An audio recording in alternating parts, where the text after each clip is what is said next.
地狱存在的8个逻辑推理。8 logical deductions that prove the existence of hell. Xiefeng. April 27th, 2022. Translated by Qinyu. Edited by Peter. Does hell exist? This question is the same as whether the soul exists or not.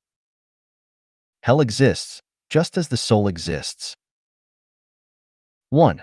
The law that the sum of positive and negative energies in the universe is zero. The action force and the reaction force are equal in size and opposite in direction. If we regard the action force as positive energy and compare the reaction force to negative energy, then the positive energy and negative energy are equal in size, and their sum is zero, that is, 1 plus minus 1 equals 0. This means that where there is heaven, there also must be hell. Heaven is positive energy and hell is negative energy. Heaven can also be regarded as negative energy and hell as positive energy. If there is no hell, it violates the law that the sum of positive and negative energies in the universe is zero. 2. Schematic representation of the three-dimensional coordinate system. Mathematics is the language of the universe. In the three-dimensional coordinate system, there is a quadrant XYZ, which is where heaven is, and another quadrant is XYZ, which is where hell is.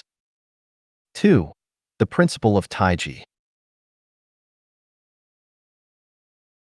The principle of Taiji tells us that everything has an opposite side, a virtual interface, with the interface as the center. If one side is up, the other side must be down. If one side is left, the other side must be right. If one side is light, the other side must be darkness. If one side is heaven, the other side must be hell. 4. The principle of balance of yin and yang. Yin and yang are the way of heaven and earth, the order of all things, the parents of change, the origin of life and death, and the palace of gods. Aren't they not connected? Yin and yang must be balanced. There is a material world, and there is a non-material world. Since heaven is yang, there must be a yin as its symmetrical balance, and this yin is hell. 5. The law of debt balance. There is a simple legal principle, that is, a murderer must repay with his life just like a borrower with money. If this simple legal principle does not hold, then there can be no justice. How should a person be punished for committing many acts of evil? How should a person be punished if he owes countless debts and fails to pay them back? If there is no punishment, where is the justice? If there is no justice, why are some people born into rich families and others into poor families? If there is no hell, how are evildoers and defaulters punished? 6. Enlightenment from phenomena in reality. What kind of situation did the girl in chains live in Feng County, Shuzhou? Don't you admit that she is living in hell? Under the same sunshine, why are people's living conditions so different? What kind of feeling did Wu Zishu experience when he passed Jiaoguan and all his hair turned white overnight? Isn't that what it's like to be in hell?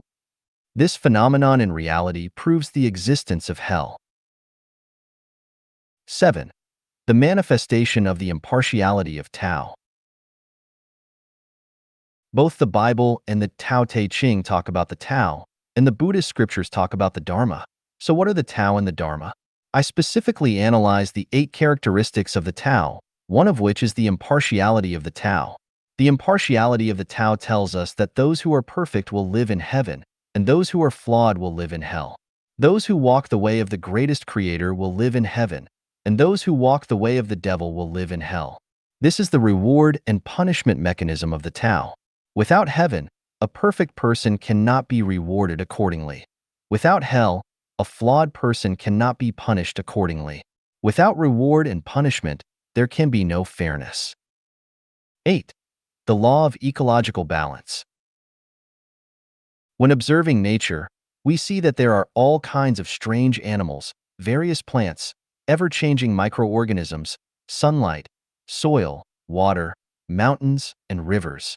Without the existence of any one of these species, nature cannot maintain a vibrant cycle. In the cyclical system of human life, there are the greatest creator, gods, angels, celestial beings, Buddhas, demons, goblins, monsters, evil spirits, saints, sages, mortals, laities, ignorant people, domestic animals, and ghosts, etc. I'd like to ask, where do ghosts live? In hell, of course. Through the above 8 logical reasonings, it can be concluded that hell exists.